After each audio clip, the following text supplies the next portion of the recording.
if I can get everybody's attention, we'll start the auction. Road shows are important to us because it gives us a chance to talk with you guys about what you see as problems, how we can fix things, how we budget things. I want to thank, we have Supervisor Wilson here from the 3rd District and Supervisor Bass back there from the 4th District. I think it's important, and it's important to us because I think we have every department head here are appointed, and we have some of our elected appointed, our elected officials, as in Sheriff Hansel, who did a great job with Mendocino and 40 other agencies finding those 2 girls.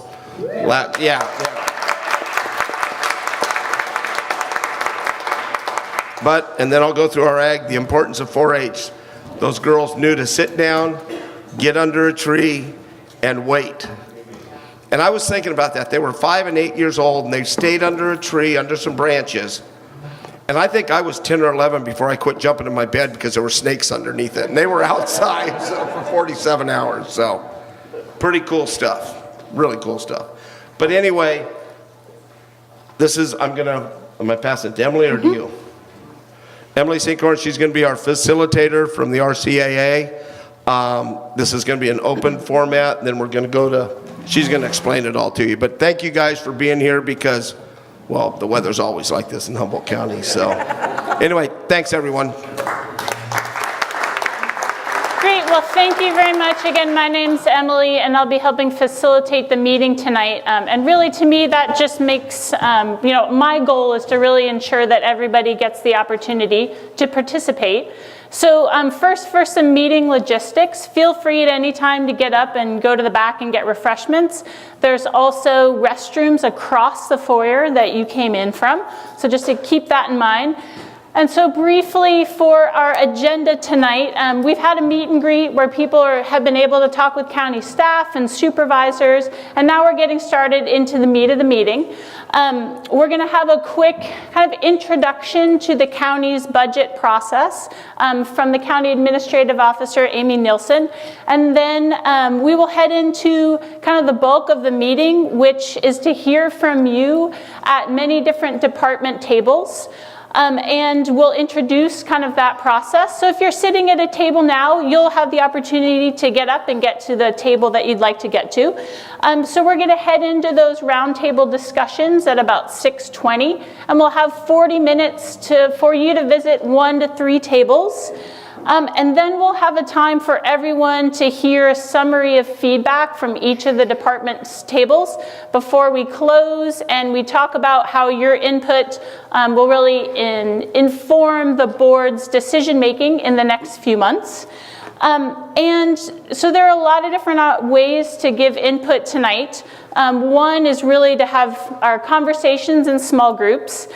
There are feedback cards at the front table about the meeting and also of ways for, other ideas you have for the county. And then there's also some open house visioning questions at the back. If you didn't get to do those in the beginning, during our roundtable time, you can head over there and staff from the county can help you with that. So since the bulk of this meeting is really going to be us interacting with one another, we've set some conversation guidelines that your table facilitators will go over as well. But this is to really ensure that everyone gets an opportunity to speak and we can all be heard. So in order to participate tonight, these are our suggestions. So be respectful in our conversations, to share the airtime. You may have a lot of great ideas and your person next to you may as well.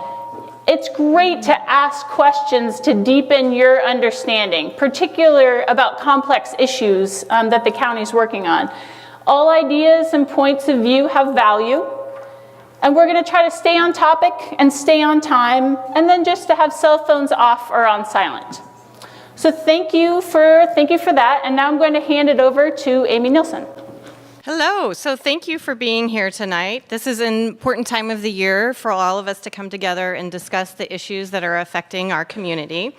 We are excited to not only share the important work that we are doing on behalf of the county and on behalf of you, but we're also eager to hear from you. Again, my name is Amy Nilsson, and my role is the County Administrative Officer, and that role is implementing the policies that the Board of Supervisors adopts. I want to be brief and hopefully get you on to the next portion of the meeting. First, though, I want to let you know how we've used feedback from this meeting in the past. I'll briefly go over some of the challenges facing the county. I'll wrap up by talking about how we plan to strategically meet these challenges, and hopefully this information will provide you with some context as you enter your discussions with our subject matter experts, and we have lots of subject matter experts here for you tonight. Last year, we started the process of creating the strategic framework to really focus the county's energies and help prioritize our work. One of the first steps was to launch the budget roadshows, or as we're now calling them, the roadshows, and get a sense of the issues that are most important to our community members. Lots of topics were discussed over our 3 roadshow meetings, and these are the main themes that emerged from those meetings, such as affordable housing, economic development, roads and trails, targeting hard drugs, and ensuring the success of the cannabis industry. If you take a look at the strategic framework document, which was adopted by the board on March 5th, you can see how these themes have been incorporated into that document. We tried to make sure the strategic framework takes into account outside factors and was not made in a vacuum. By doing that, we can make sure it is grounded in reality and not a pie-in-the-sky dream. Obviously, we plan to look at several levels of the economy. All of our data show that the national and state economies seem to be doing well. We will drill down on this in a bit. Unemployment is down and wages seem to be on a slow incline, but we know that a downturn is coming. Recessions usually occur 5 years apart, and we're going into our 11th year of expansion. It is vital that we prepare for that scenario because we know that the demand for public services will increase at that time. We get roughly 2/3 of our funding from the federal and state governments, and our community relies on the services provided by that funding and support they bring. So it's important we stay in tune with the funding from the federal and state government.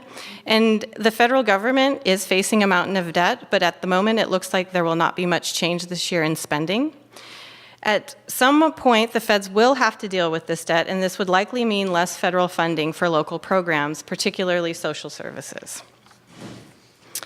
Narrowing down a bit on the Humboldt economy, I want to talk about local sales tax. Based on the revenue we received in the first half of the year, we expect sales tax revenue to decrease 9% below what the county received in fiscal year 17-18. This is concerning, and as you can see in the slide, our quarterly trends really flip-flop this year in a big way.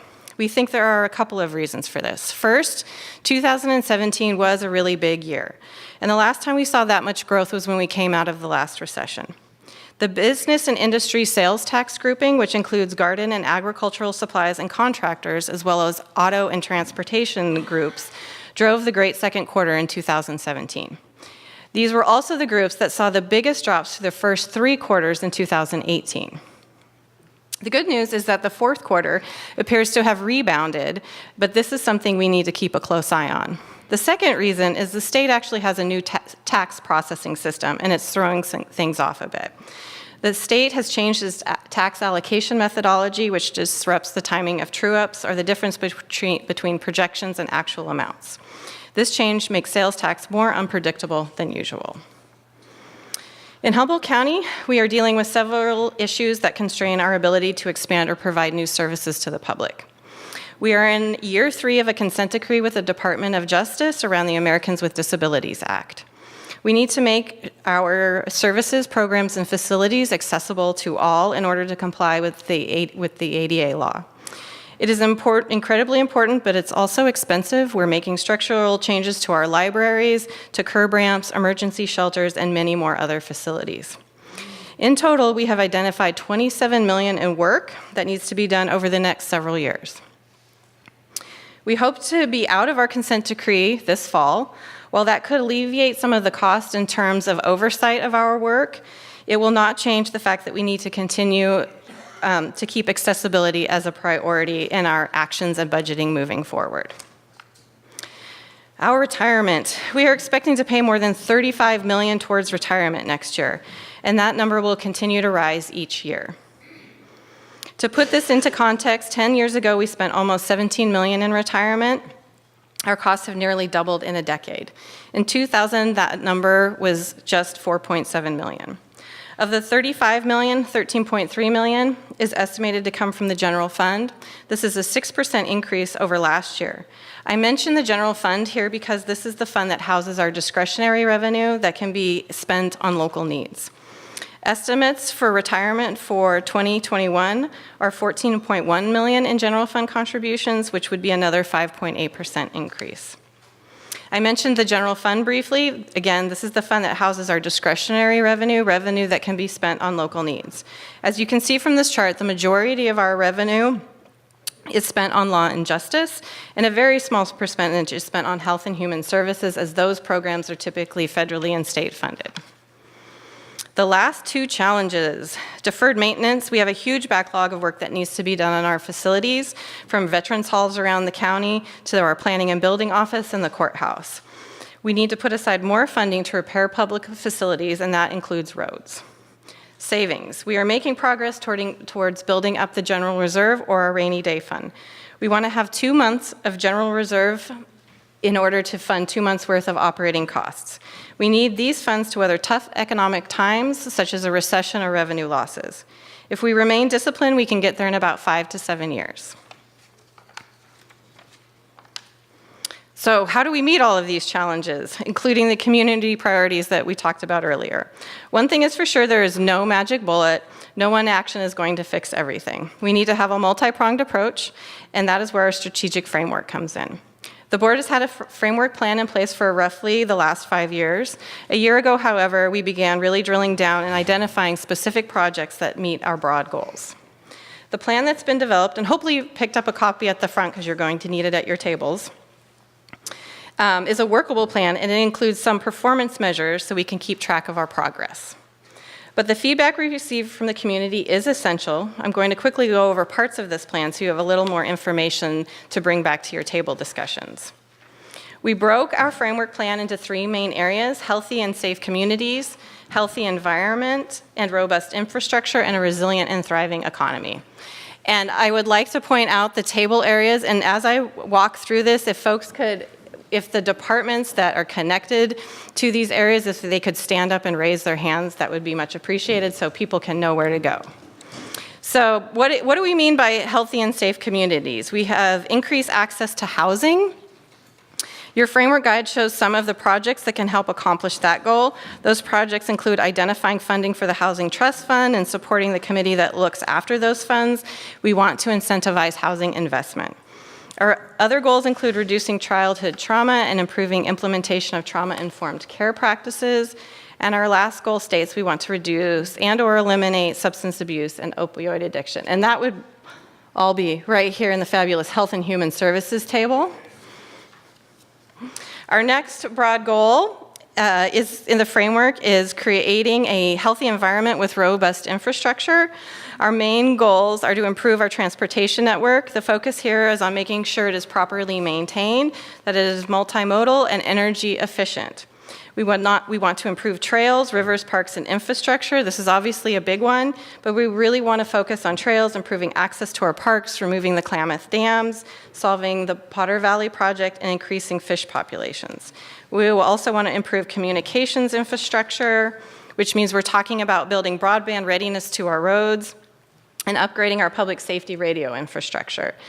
We also want to foster healthy forests and wildlife and watersheds. We're talking about improving fish populations here, forest management, and alternative energy. And where are those folks? Whoop, whoop. Okay. And last, a resilient and thriving economy. We want to improve our local economy. We can do this by diversifying with living wage jobs, focusing on the waterfront, tourism, food production, enabling great medical facilities. We want to stabilize and support a successful cannabis industry and utilize innovative technology. And we have Scott Adair, our Economic Development Director here. And actually, so we have Connie Beck, our Health and Human Services Director. We have Scott Adair, our Economic Development Director. John Ford, our Planning and Building Director. Nick Wilczek, our Library Director. Sean Brenneman, our Chief Probation Officer. Cody Rogatz, our Aviation Director. Sheriff Hansel, who's obviously with the Sheriff's Department, Jeff Dolph, our Agricultural Commissioner, and then we also have Tom Matson, you can't forget Tom Matson, our Public Works Director. Am I forgetting any other department heads? And then we have lots of county staff here as well that can answer questions too. The other ones don't. The other department heads, no more money? Yeah, no, cut off, totally cut off. So I hope that you grab the framework and that you've taken a moment to look through that, because that will really help you with your table activity and your table discussions. And with that, I'll turn it back over to Emily. Thank you very much.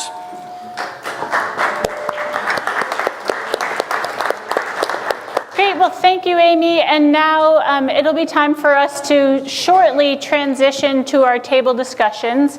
Amy has introduced all of the department heads and also started to talk about kind of which goals the county has that each department is responsible for. And so you will see a lot of easels around the room, as I'm sure you have seen so far.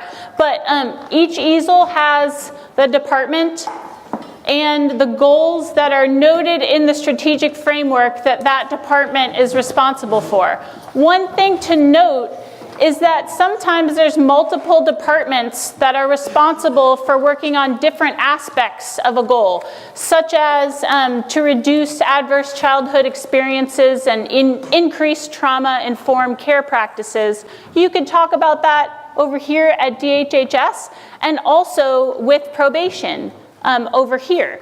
And so there's just thinking about what table you might want to go to. You might want to think about having a conversation at one table, and if you're still really interested in that goal, getting over to another table. We will have 40 minutes, and so you'll have the opportunity to visit 1 to 2 to 3 tables, and I'll be giving time checks, and if people choose, they could get up and get over to a next table. And so our conversations are really going to be focused on how the departments are using different strategies to meet some of these goals. And so if on your agenda, if you got one in the front, there are some questions kind of under the roundtable discussions. And that's really a starting point for our conversations at the roundtables. And department heads and department staff will be recording your ideas. So this is just key to make sure that you may have a lot of comments. We want to make sure to get those recorded so that all of the board can see your ideas and include that in decision making. And great, so at this point, also just Amy mentioned the strategic framework, which was at the front table, and it's a big document. And so if you either don't have a copy of that now, we can get one for you, but also it's a lot to read through. You will still be able to provide valuable input by going to a table and learning about what that department is doing and being able to give feedback. Great, so at this point, we can all transition to the table of our choice. I will also add one more thing, that this table kind of up front can be perhaps a conversation with supervisors or other ideas that you may have that don't fit into one of the other departments at this time. So that'll be up here. Great, so at this point we can transition to having small group conversations.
up at the front again.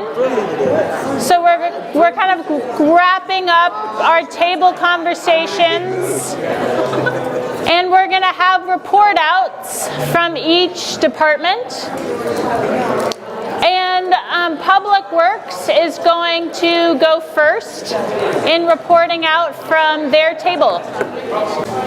And up here, and Tom Matson is going to give a summary of conversation at the Public Works table. Hello, my name is Tom Matson, Public Works Department. Our table focused on really getting more information out to the public, how we get that information out, how we pick which roads we're going to work on.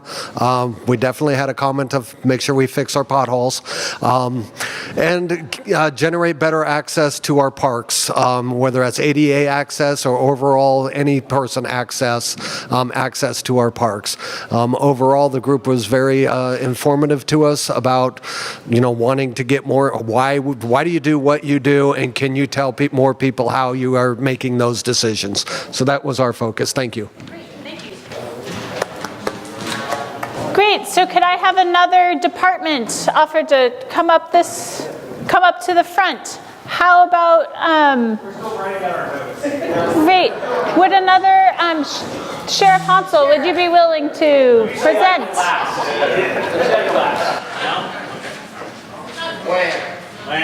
Okay. So you want to be my Vanna? All right, very nice. Okay. I was running solo over there, and so I had a very, very hot table with a lot of great ideas and those kind of things. So I want to appreciate those people that provided their feedback. So a lot of things, a lot of talk about, how are we going to help reduce ACEs? And so that's a big part of what the Sheriff's Office does do when it comes to child abuse cases and those kind of stuff. And it's also, one person brought up the fact that we need to also recognize the human trafficking and child sex trafficking issue with ACEs and how that is brought in and be very, very informative of that. And so part of the strategies moving forward and other ideas is making sure that our deputies are educated on how to identify those and also reach out as far as public education is concerned. The idea here is that because people don't see it out for themselves, they don't think it exists. And this is not something that someone advertises in public. This is all behind the scenes stuff. And so people don't talk about this if they're a victim of this. And so it's our job to then educate people of what's happening in our community and how this is going on. So partnering with other groups and partnering with the community, and also recognize the fact that government can't be the lead on all this stuff all the time. And so we need community partners to come together and be able to assist us with the public education component. So we're very, very happy to do that. I know there's strategies moving forward. The Board of Supervisors last year gave $20,000 to human trafficking, and that was awesome for the board to do that. And so thanks, board. But we want to make sure that funding also continues, and that was a part of also the suggestion. Make sure there's continued funding for that. Let's see here. Things that are going good. Drug Task Force making the most busts out in the street with all the heroin and methamphetamine. This is just a drop in the bucket. We recognize that, but there still has to be an enforcement component, and so we want to continue down that road. And some other ideas, making sure that our OES and Office of Emergency Services are funded, and I'm getting the stop sign, so I'm going to go ahead and Sean Quincy. Ugh. Anyway, okay. You know where I am. You know where I am, so come and talk to me afterwards. Okay, thank you. Thank you. All right. Great. Could I have another department offered to go next? Great. Economic Development.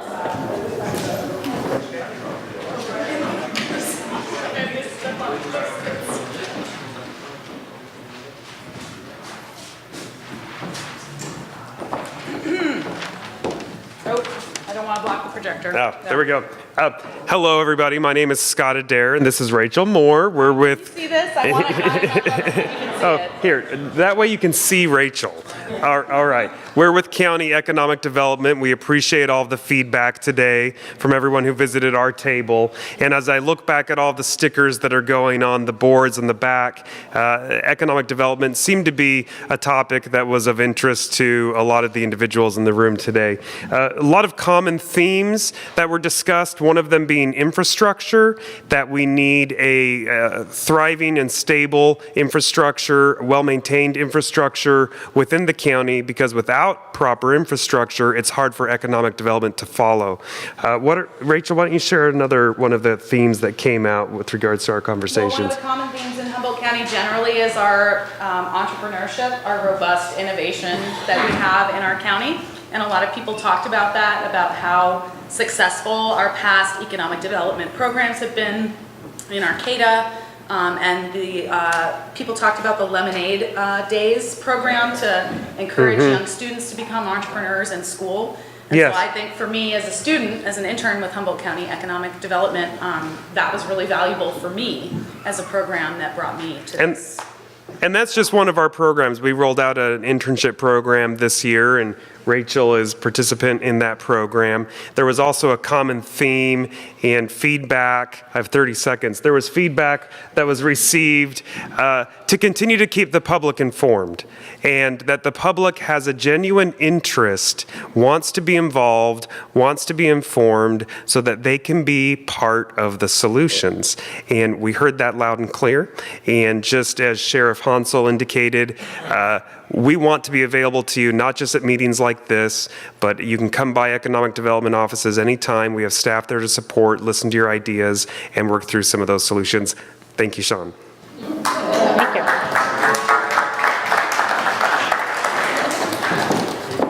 Great. Which department would like to go next? Great. Jeff with Agriculture.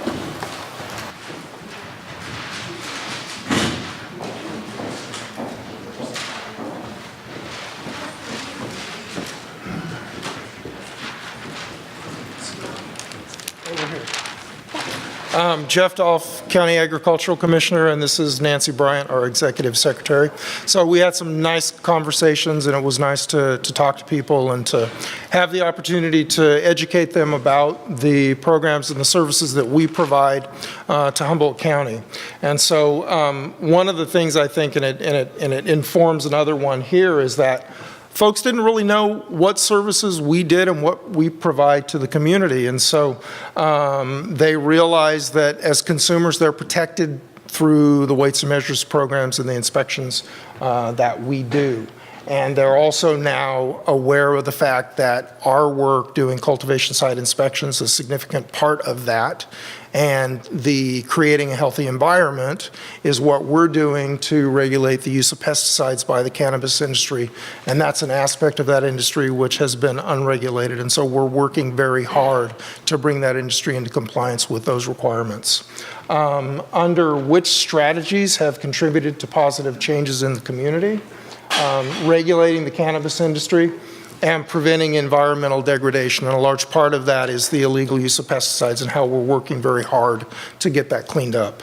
The strategies and what I mentioned before, it's doing a better job of educating the community and the public about what we do.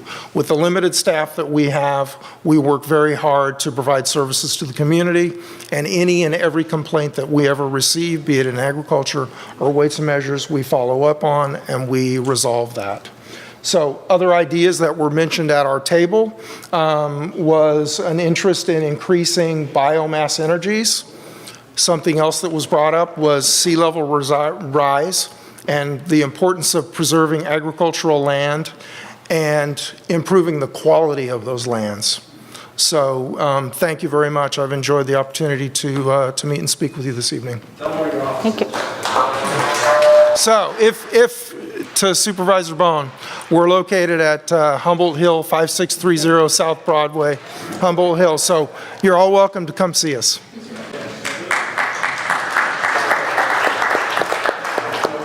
Great. Which department would like to go next? I see aviation.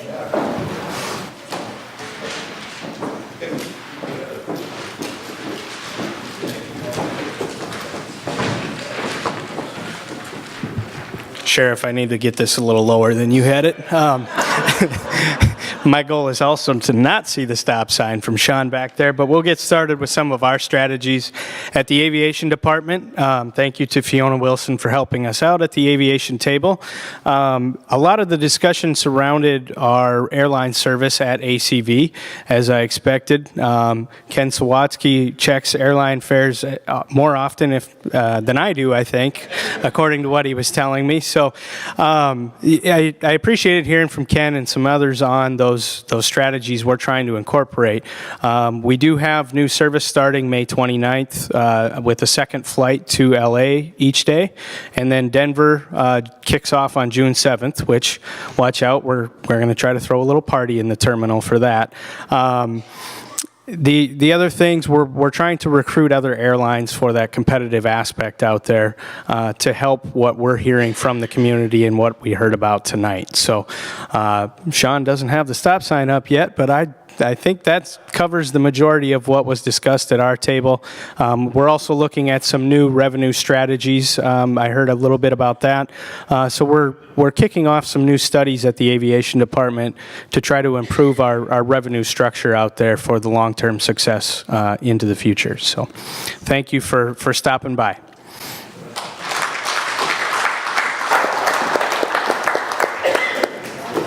Great. So now we'll hear from Department of Health and Human Services. Hi there, I'm Connie Beck. I'm the Health and Human Services Director. This is Laurel Johnson. She's my assistant tonight. Actually, she's my assistant all the time, but so we worked on the 3 strategies: increasing affordable housing stock, reducing ACEs, and increasing trauma-informed care practices, and reducing substance abuse and opioid addiction. We spent a whole lot of time talking about housing and ACEs, and just a little bit of time on opioid addiction. I was actually surprised with the lack of that conversation, but I think it more so just because we spent so much time on housing and the ACEs. So some of the things that we came up with,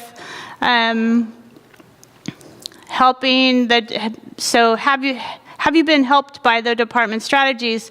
We focus on prevention and resilience. Will have long-term effects, but will take time. We all know that we have to go upstream to make changes to our community and our society around ACEs and decrease the need for health and human services in families and in the community.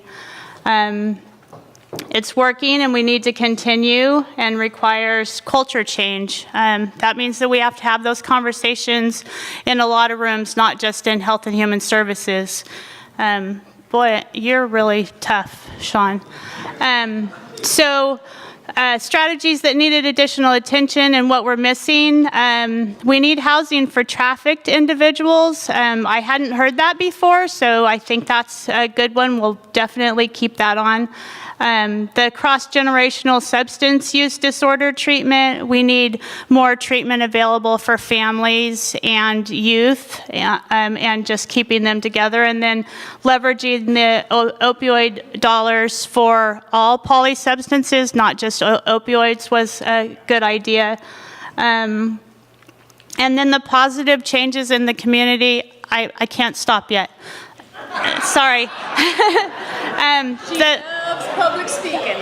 This is just the important part. I can't say enough about the partnerships that Health and Human Services has with our community partners. A lot of the work that we've done in the last couple of years, we are really moving forward, moving this community forward, I believe, with the partnerships. And First Five's here tonight, and Jessica. I can't name all of the things that you're involved in, but it's just super important that, and Heidi's here tonight, so thank you, Heidi, for coming. The work we're doing is pretty incredible, so I just have to thank all of you for being here. Thank you. Sorry for taking up the time. That's great.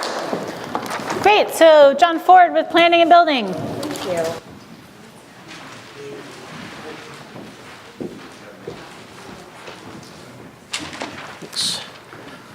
John Ford with Planning and Building. Helping me is Joshua Doris. The normal things that we normally hear about, housing, climate change, permitting, were all addressed. The one thing that wasn't was cannabis. But it was interesting that some really creative ideas came up in terms of housing, focusing on like a communal living environment that is particularly intergenerational, talking about also the need to understand the housing that we have and the data that we have and what the situations are, being able to define that so that we can plan for what we need. And that was just, I thought, a really insightful and powerful comment. I think that there was a comment about having community-driven development, which is what we're out working with community and developing the community plans right now was really important. I liked when it came to climate action plans and the climate resilient projects, identifying what those are, focusing on resiliency, and also focusing on ag land that is climate resilient. A lot of times the focus is preserve all ag land at all cost. Maybe that's not feasible. And then we need to encourage development patterns that encourage alternative forms of transportation. And then there's the normal permitting kinds of things, solar permitting, making that more efficient, online submittal, and more affordable, reducing fees for nonprofits that particularly need planning data, and then finding ways to facilitate market rate affordable housing development and improving permitting for rainwater catchment systems. And then the last thing was developing a program for workforce housing related not only to county employees, but then also to the county as a whole. So thank you all for your comments. Appreciate it.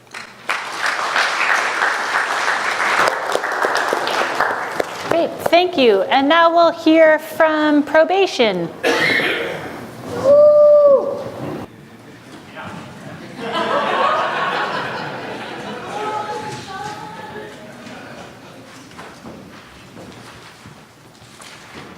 I'm Sean Brenneman, the probation chief, and this is Coral Sanders, our adult division director. I was just really glad to be able to talk to people and actually we're interested in probation, so that was kind of amazing. Most people just think we're little pudgy ninjas that wander through the community and no one knows what we do. Some of the main things we came up with is that we're talking about some of our successes with our employment programs and ETD, working with the Jefferson Community Center, and how we may need to expand that. We talked about the need for funding for residential drug treatment programs and the current issues of that. And we had, I like to go down to side conversations, so we wandered down that rabbit hole for a while. And then we talked about ACEs and what probation's doing around that. And we're both way downstream, so we're dealing with the generation of families that if we can improve their outcomes and their results, maybe they will have less ACEs for their children. And we're also dealing with the youth and the delinquency system. So we are implementing a lot of changes within the juvenile hall. We have all of our juvenile staff are going through CSEC training and trauma-informed care training, and we have positive behavior interventions and supports and within our juvenile facilities. And we're really looking forward to our new probation juvenile hall when that ever gets built. I didn't hear that at Public Works. I probably should have gone over to the Public Works table to ask about that. And we did hear about CSEC, and that is definitely a issue that we're addressing in our juvenile system, but it's probably a gap in service that we really need to take a hard look at in our adult system. So that's one of the takeaways I'm going to take from this meeting, is really going back and sort of taking another look at how can we identify those people and maybe what services that are available in the community that we can address that. So that's what I got. Thank you.